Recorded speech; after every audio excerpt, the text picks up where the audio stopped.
అప్పుడు ప్రశాంతమైన అడవిలో ఒక అందమైన సరస్సు ఉండేది. మెరిసే నీరు, వికసించే కమలాలు మరియు పుష్కలంగా చేపలతో నిండి ఉంది.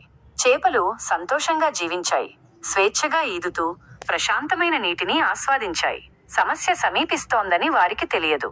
దూరంగా కాకుండా మరొక చెరువు పూర్తిగా ఎండిపోయింది.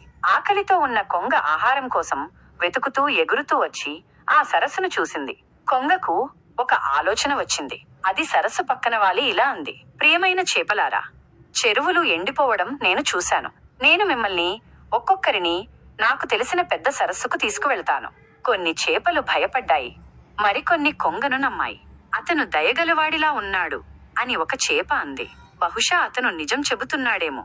ఒక ధైర్యమైన చేప వెళ్ళడానికి అంగీకరించింది. కొంగ దానిని మెల్లగా పైకి ఎత్తి ఆకాశంలోకి ఎగిరింది అడవి వైపు. కాని కొంగ అబద్ధాల కోరు.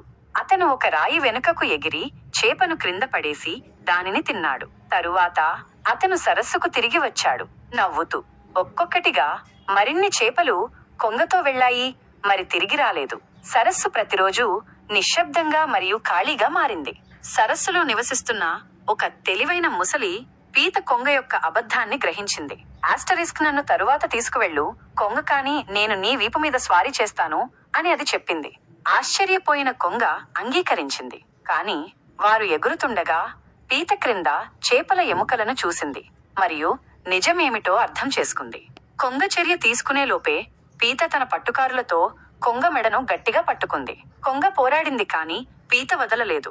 కొంగ నేల కూలింది. పీత సరస్సుకు తిరిగి ప్రాకి మిగిలిన వారికి ఏమి జరిగిందో చెప్పింది.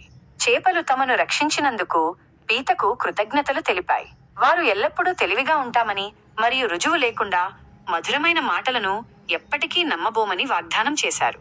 నీతి: తీపిగా మాట్లాడేవారిని కాని క్రూరంగా ప్రవర్తించేవారిని నమ్మవద్దు. ఎవరినైనా నమ్మే ముందు ఎల్లప్పుడూ ఆలోచించండి. మీరు కథను ఆస్వాదించారా? మరిన్ని నీతి కథల కోసం లైక్ చేయండి, షేర్ చేయండి మరియు సబ్స్క్రైబ్ చేయడం మర్చిపోవద్దు.